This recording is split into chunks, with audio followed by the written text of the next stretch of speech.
curious, are you seeing a pattern at all? What are you seeing? Okay. So are you seeing like a lot of checks all in the same column? Unfilled rules, yeah. What's that? Unfilled rules. Yeah. Okay, so a lot of unfilled rules. What else are we seeing? Anybody feel like you're doing this, you're kind of striking a nice balance where you're hitting a lot of the columns and it's shared work? Okay. Yes? Looks good for you? Or you're nodding that it's... It's not nodding to the observation of the trends. Okay. Yes? So, I think we're spread out between about 4 people, one being the president, DOC, vice president, and treasurer. And I happen to be one of those 4. That's a lot on the 4 of us at the LOFC. Yeah. The other 8 have singular tasks. And so it becomes a question of, when you say if it's spread out well, yes it is, because 4 of us kind of cover, at least 2.5 of the bases, but by no means do we have time to do all of it. Because, all of us have lives, other than the DOC, so to speak. It's the first job description of DOC. You have no life outside of this. Right. Day off, if you ask that question, you're not getting hired. Okay? Right. So this is another exercise that I think is very good to bring back to your board and your leadership team to take a look at, like, where does this land as your club? Because when I sit down with some clubs and do it, it's like, here's all the check marks are in 1 and 2 columns. It's all on this one person, or it's not being done at all. And that's a very big red flag, because I prescribe the kind of for lack of a better way of saying this, the get hit by a bus philosophy. If you get hit by a bus tomorrow, what happens to your soccer club? If you're that one person that's doing everything, how sustainable of an operation is this? Or is this shared work? We have a team of people that are doing it. And you run into these dynamics, especially in volunteer-run organizations, where it's kind of like that, the lazy horse and the workhorse kind of thing. So the horse that works really hard just keeps getting handed more work to do. And like, the lazy horse doesn't do anything, so he's not going to put anything on their plate. And it's just, you just get yourself kind of climbing incrementally more and more into a situation where you're just heaping on to one role. So this is helpful to kind of see where your current balance of roles is at. Who's doing what? Are some people overloaded? Should some of these categories be shifted? What I like to do a lot of times, I'll take this, and actually I have the same thing in a bunch of cue cards. So when I do consulting, each one of these is an index card, and if I meet with that team, I'll have them kind of like, all of them take which cards they have. And a lot of times it's like, this guy's got a stack like this, the one next one's got a stack like this. They start looking at each other like, yeah, maybe we need this, so we'll start moving the cards into, what are you best at? What's your skill set? Look at the timing of things. Should your person doing your registration, your player passes, also be in charge of your August tournaments and also your field scheduling for fall league? Like that's built for failure, because all 3 of those tasks hit at the same time. All 3 of those things get really busy at the same time, and that person's going to die in August. So combining this with like a sense of timing as well. I'm just wondering what solutions you have when you have all the boxes checked with 1 or 2 people doing it, and the rest of the individuals in your organization know this, but they don't care. Yeah. They're just like, fine, don't do it, nobody else will, we don't care, let the whole thing just flow. My advice there would be to find new people to come and help. That's where fresh blood is key. We all need fresh blood. If you don't have like kind of a constant cycle of fresh energy coming into your club, you're going to run into these things for sure, because people kind of get set in their roles and their ways. So, and that's where I say like that column of things, where no one's doing it, this thing isn't happening in our club. That's opportunity. That's a 22-year-old coach that's super enthusiastic, that you're going to pay him a nickel and he's going to do a quarter's worth of work, and you're going to give him some control of some things. You're going to empower this person, and you might not be paying them, but the experience of being in charge of like this program or that, they're gonna run your adult team. That's a great experience for a young up-and-coming coach. They kind of cut their teeth a little bit, and now you've delegated and empowered something off to somebody, and your club can grow in that manner. Or finding a way for a volunteer to have some ownership of something, and have some involvement. So, this is an exercise in seeing where your club is at, and then what you do with it next, and how you plan out of that. So, the second piece. So once we've kind of done some work to see who our club actually is today, and get a better sense of ourselves, is setting our goals and objectives. So the thinking piece. So what's the dream? What's your dream soccer club look like? Give me some just like pieces of it. For us, I think would be unifying our area as one large organization instead of split into 3-4 entities the way it is now. Okay, so unified community. Yeah. Great. What else? What else describes your dream club? I think linked to that is the connection between board, whether there's full-time staff and coaches, a consistent understanding of each other's responsibilities and good communication. Okay, great. A culture that puts the kids first. Okay, so put your kids first. You hear a lot of people talking about that, but no. It's about adults playing against that adult through my kids. It's about winning stupid U10 trophies. Okay, I read a lot of I listen to a lot of podcasts, read a lot.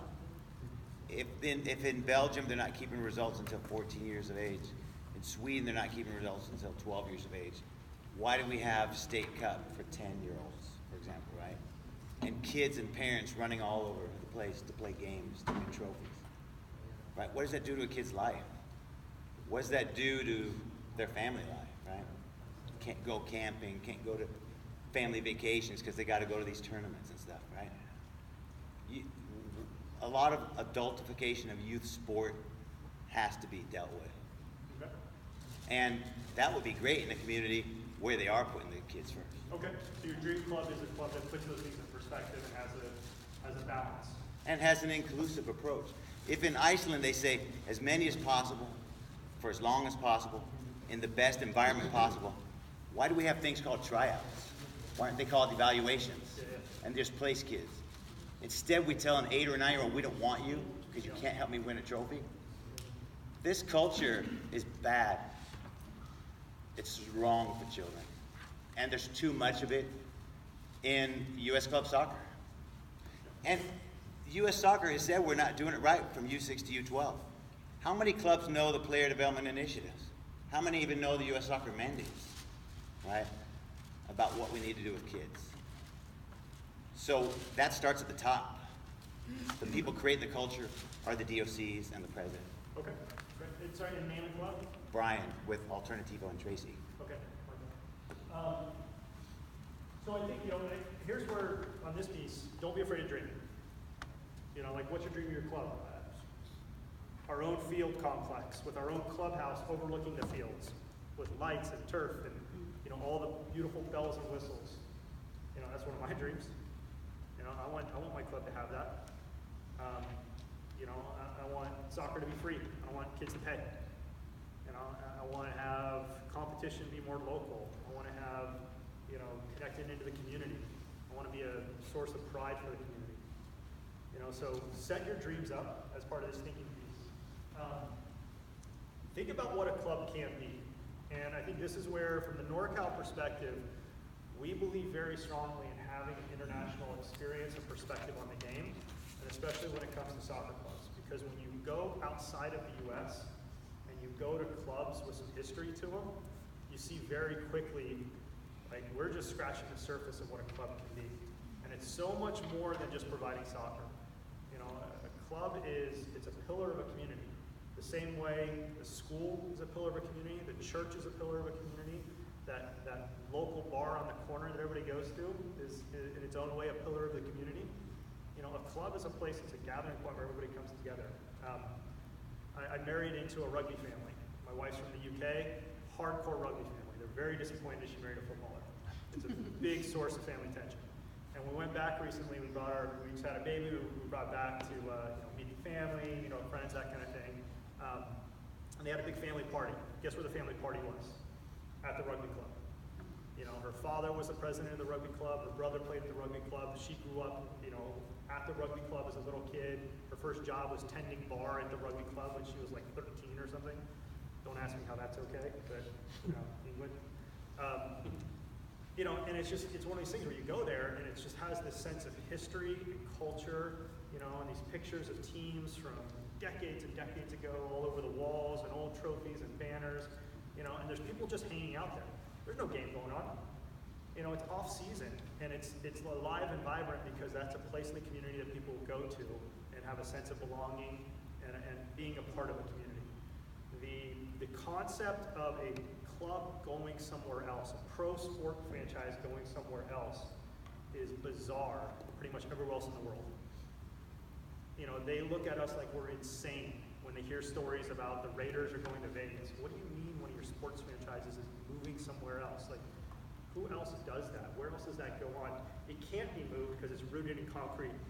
And so don't be afraid of dreaming of your club being more than just providing soccer. Your club being, you know, an ingrained piece of the community that you're serving, that your community rallies around and comes together with. And you have people that are part of your club that have never kicked a soccer ball. Or they don't play the game at all, but they love the game, they love being part of this, and it means something to them. And so set your dreams very high. I think then, you know, as you're in this think phase, take those dreams and apply that SMART goal approach. You know, make things specific and measurable. You know, put a time frame on things. Start breaking down very specifically what your goals and dreams are for the club. Once you've got that, now you've got to take your team and get us on the same page. Because my dreams might be different than your dreams. You know, but hey, I'm the DOC and you're the club president, and we got to get on the same page about these things. You know, and that's where, you know, you got to be willing to compromise. But then maybe there's some things that you won't compromise on, and you know which ones, you know, like, hey, here's the things that I absolutely, like, I'll live and die on this thing. This other pieces I'll compromise, but this means this much to me. You know, and know which is which for you, and get your leadership team on the same page of what the dream is and what the things we're trying to accomplish. It's shocking how many times, like, you sit down with a club, and if you have that conversation, you quickly realize, oh, crap, we're actually not on the same page. I thought we were trying to go do this, you thought we were trying to go do that. That's why we haven't been getting along very well over the years. That's why we're not actually progressing, is because we're rowing in different directions. You know? And this happens a lot because your club leadership changes and turns over, and everybody's so busy kind of keeping up with what's happening today that, like, that vision going forward can struggle. So the third piece is setting a roadmap. So drawing a roadmap of where you're going to go. So if you take these goals, you're on the same page, and now it's setting priorities. You know, which things we can't do all these things at once, but we can probably do more than one thing at once. You know, and so it's figuring out, like, which are the dreams to pursue now versus later, what makes sense, what leads into the next thing. I'll give you an example of the club I'm at right now. It's just very strange timing that's happened, but there's several park and space opportunities for us to develop fields that all have happened at the same time for us. And there's now like these 4 development projects around the community for us to develop soccer fields.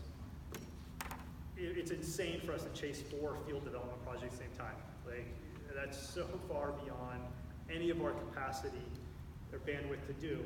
So we finally sat back and we just looked at the pros and cons of each one of them, the timelines of each one, which ones were we in the risk of losing the earliest versus what could wait.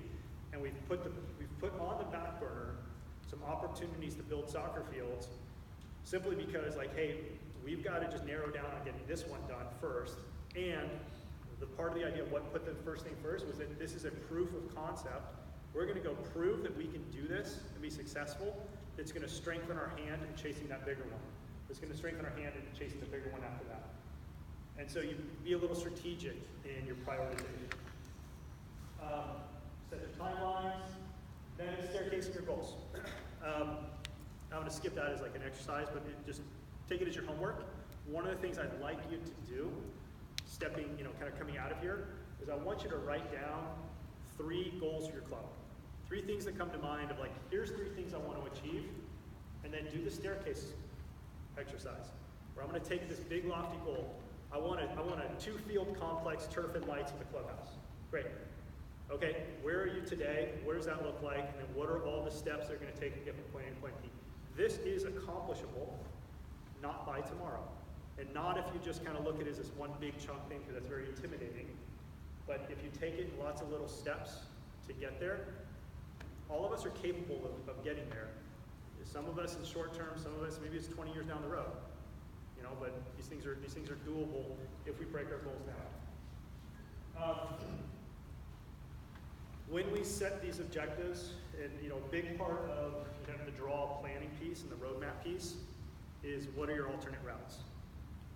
So what's plan B when this thing falls through? What's your club's plan if your DOC tomorrow says, burned out, I'm out of here. Or, hey, I just got called for the US national team job.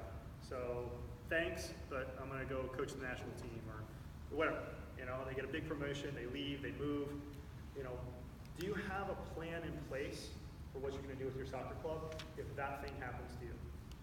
Or if the field that you're chasing, you get beat out by a developer and they're gonna build condos instead of a soccer field. Well, if you've already been making progress and momentum towards building a field and all of a sudden it gets pulled out from underneath you, is there a plan B in place to shift the results and progress you've made into a different location, a different site, or is it all just disappearing and thrown away? It is critical to have your plan Bs set up. So the idea is set your goals, staircase it, and then you want to give it to somebody and say, attack this. Show me the weak points that could fall apart, the assumptions that may fail. And when they attack it and they hey, what if this thing happens? Then it's like, all right, now I create my plan B scenarios. And all of that becomes your roadmap. When you have that sort of strategic plan and vision and timeline, and you're going to rally other agencies, people love to see this. This can win those discussions and win those pitches quite well when you show that you've planned in that level of detail. That's a solid business plan when you plan for the failures and the setbacks, the process, and how it may shift. And a lot of people would be surprised that you've planned to that end, and they're going to be more willing to jump on with you because they're like, hey, these guys are sharp. They put this together well. So the last piece of this is defining your metrics, of how do we judge if we're progressing towards these goals or not. Okay, so one of our goals, just try to summarize yours. I'm sorry if I get this wrong, but just kind of use it as an example. One of our goals is to set a culture of a club that keeps things in perspective, that's more about development than too much competition at too early of an age. Just trying to condense it a little bit. Okay, wonderful. Where are our metrics to judge if we're actually achieving that or not? How are we going to assess that? I'm just throwing that out to everybody because I think it's a great goal, but I think it's important to, how do we know? Retention is one. Okay. If that's successful, then you should be retaining kids because it's a good philosophy. Okay, good. So retention. Attendance at practice, when the parents say, my kid just loves going. He's always asking, when is practice, mommy? Yeah. That's a very good sign, right? Okay. So the kids actually just want to be there. Yeah. All right. That's wonderful. I like that. And it's just a fun environment, that's why. So how do you measure an environment? Okay, so we got, yeah, I'm asking you more ideas on how to measure an environment. Feedback. What's that? Feedback. Talking Okay. to the parents and the players, and like he was saying, they're missing out on camping trips or whatever. Getting feedback from them, are you able to have a life outside of soccer? Or how do is it still enjoyable for your kid? Just getting more feedback from them. Okay. Great. How about community? You see parents, they make new friends because of soccer, and they do a lot of things outside of soccer. Their kids and their families do things, camping trips and things like that. There's obviously a culture there of holistic, nurturing, goodness, friendliness. Parents talk to each other, right? You can see some of that when things are positive, right? Okay. Good. On On top of retention, I'd say growth. If it's, sounds like, you know, a really good deal, if it's good, word will spread and more people will come. Yeah. So beyond retention, retention is obviously a big piece within. If it is what it sounds like, you should see good growth from that. Okay. Does anybody know what A/B testing is? Okay, so I'll do a crappy job of trying to explain it. A/B testing, it comes from like tech world, and it's just setting up two versions of something and seeing which one lands better. So a lot of times, like websites will A/B test a buy now button. You know, and let's put the button here in this color, this big, and half the people that come to our website are gonna see it with the button there. And then half the people that come to our website are gonna see the button over here in a different color, in a different shape, and positioned somewhere else.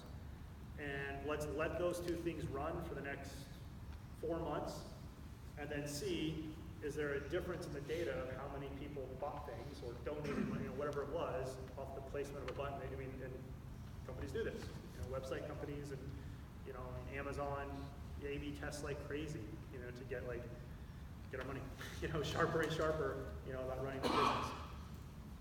A lot of times you're going to run into challenge internally about changing your programming and doing something different that you believe. Does anybody run into that? Like you've gone into the club or you've gone to your club and said, I want to change how we're doing this, and you've gotten massive pushback from the board. Want to give us an tell us about it. This is being a director.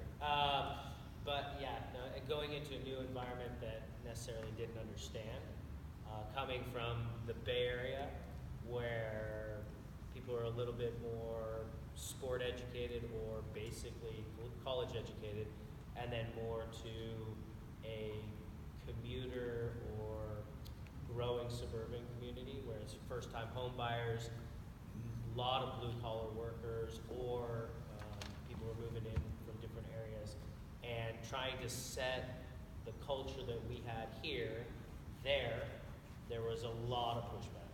And by a lot of pushback, we'll say initially when I got there was 102 teams in our club on the competitive side, and let's say 80 coaches. 3.5 years later, of those 80 coaches, if we have 12 of those 80, I would be shocked. That's the amount of turnover that we went in trying to change culture. Now, did we promote from within and bring coaches up from lower ranks that were pushed aside and thought, essentially, you're a recreational coach, you'll never be anything? We kind of have more coaches who are 100% bought in, but that's, I mean, when you go into a club and a culture, if that culture doesn't exist, the way I would say it is that people in the area say, we want to be a community club.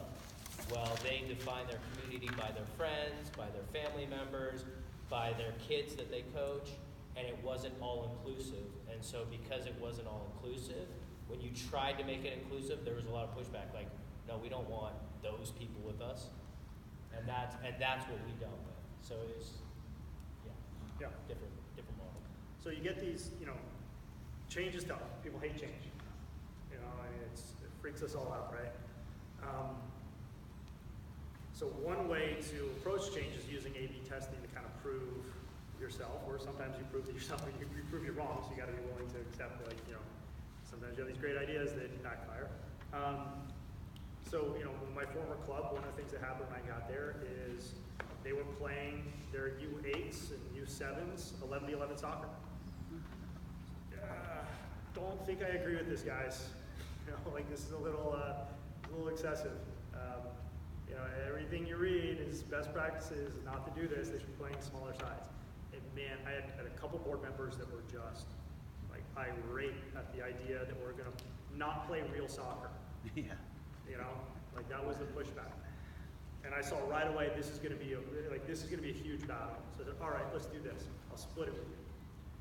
I'm going to take half the teams, and we're going to play. I think we compromised the 5v5 with our U8s. You can take the other half of our U8 teams and have them play 11-11. We have a pretty large U8 program. You do yours, I'm going to do mine, and let's see at the end of the fall which one went better. Who enjoyed it more? You know, we'll kind of look at like the development of players, the feedback to families, you know, who's showing up. You know, know, the retention of players. That lasted 3 weeks. And by 3 weeks, we had such a pressure from all the 11-11 families that they wanted to play 5v5 because that looked so much more fun. And all their kids like sneaking into the 5v5 games because they looked so much more fun and exciting and way more goals that we just stopped doing the 11-11 thing and just shifted them all in. You know, and those board members now didn't have to be a fight. You know, for once, I avoided a fight with my board, which I didn't always do very well. But it was something that they got to see it for themselves. You know, that like, hey, this is maybe a better way to do it, and they got on board with it. And just by being willing to kind of test ideas a little bit. So that's another way to kind of come up with the concept. The last pass in our strategic plan is just the action plan. So, you know, this is pretty straightforward. Assigning the tasks, applying your measurements and your metrics and what's going on, providing oversight. You know, so there's got to be that accountability. You know, when you're tasked with something, you know, is there, you know, how are you checking in? How are you gauging if there's progress happening or not? You know, and then there has to be a culture of accountability for doing these things. You know, if a volunteer says, I'm going to do this, great, but if they don't do it, it's tough to fire a volunteer. Yes, but we've got to find ways, maybe we reposition that volunteer. You know, this is our diplomacy skills have to come in as leaders a little bit to say like, all right, I know you were really excited about being our fundraiser, but you've raised no money in 5 years, and maybe we should try something different now. And maybe there's like a way, you know, maybe you can provide your experience and insights to, you know, this other person that maybe wants to give it a shot, you know, and we could really use your help on, you know, our uniforms or our marketing, or, you know, give them something else to do, that kind of thing. But if you want to progress, you got to have that tough love willingness a little bit to see like, hey, this isn't getting done, this was tasked out, and we're going to need to shift to a different plan. So that's kind of a strategic planning process. I'll share with you a case study of it just from my own work over the past, this happened over about a year and a half, 2 years. So this is with my sheriff's office program. This is a plot of land where it's a space, kind of right over by where 238 and 580 is. So it's the unincorporated part of Alameda County. So when we did the C piece, we were seeing that, A, there was a big lack of playing spaces in our community. You know, our kids didn't have safe places to play. We were playing them on dirt fields. We were getting a lot of injuries and problems. We also, in talking to other community members and our sheriff's deputies, identified some real hot spots around the community. This was a very big hot spot. There was a lot of crime happening in this space. This was all just kind of fenced off, classic urban blight. The whole top side of that is just razor wire. That's a liquor store to the right. Those are some pretty rough low-income housing above it. And that's a McDonald's Chevron to the left. So, you know, this is on East 14th Street.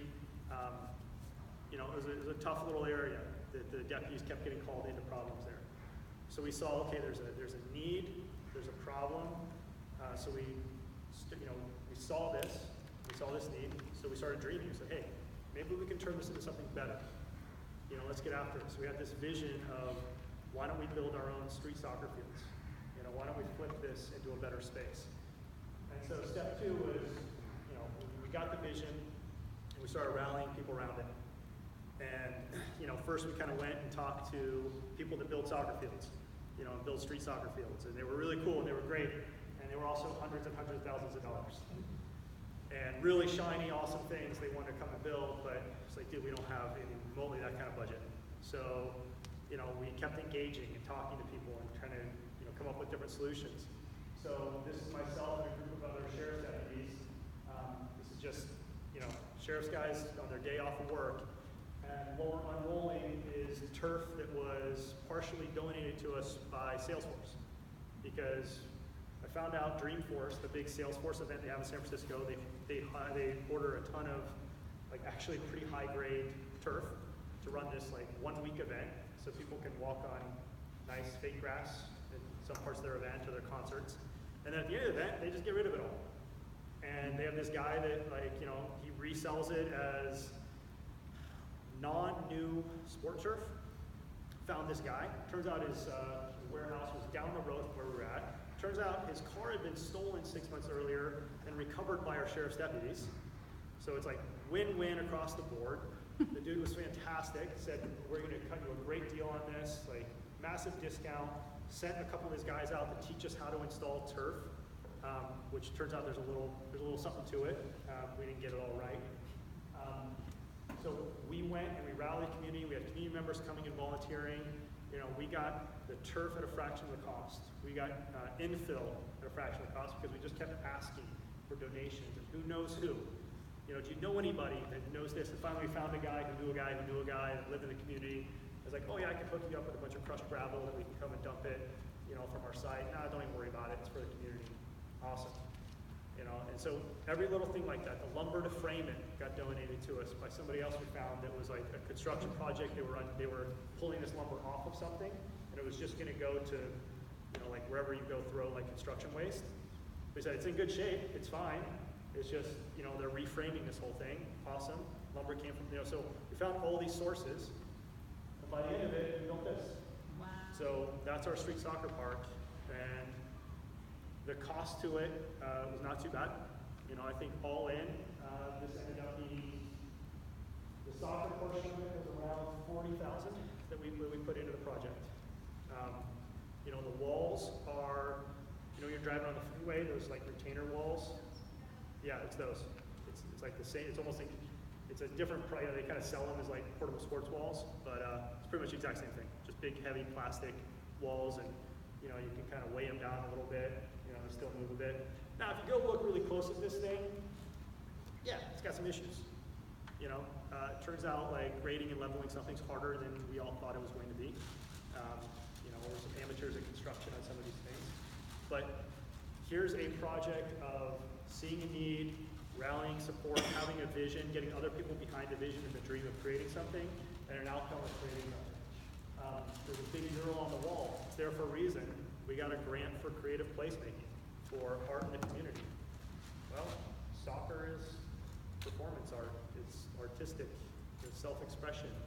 You know, you find the solutions where you can. Okay, so these dreams we have are all very doable, but it's just finding, you know, it's following a process of seeing it, believing in it, rallying it, and the execution. So hopefully that's just a bit of a, you know, inspire us a little. Quick question, Nick.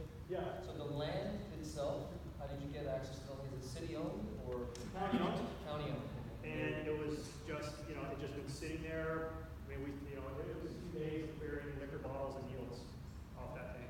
Do you guys have a lease on it now? Or? Yep, so there's a long-term lease. It's basically like, hey, we want to do something better with this. There's nothing else that's been developed here. So it was also finding, it's a good question, it was finding the right kind of space that we're going to do something better with the space. Now, we're under risk. You know, I mean, there's people that want to gentrify and build up these areas. And, you know, these pressures are mounting. And, you know, for us, it's now a race of us keeping this active as much as possible and making this a critical part of the community and a pillar of the community, so it's impossible for somebody to pull this away from us. We want to make that just an absolute battle and war for any kind of civic bodies that come and say like, yeah, we need to go build condos there. Well, hey, we've got, you know, around 2,000 kids and adults that come and play soccer in this thing. And they've got an opinion about this because there's no green space in the area. So we'll talk about field building stuff a little bit later. But I just wanted to kind of give this an example of strategic planning and action and actual like a concrete outcome. Okay, let's take 10. Stretch your legs, please eat, drink, be merry. Then we're going to come back in and we got our referees for our next presentation.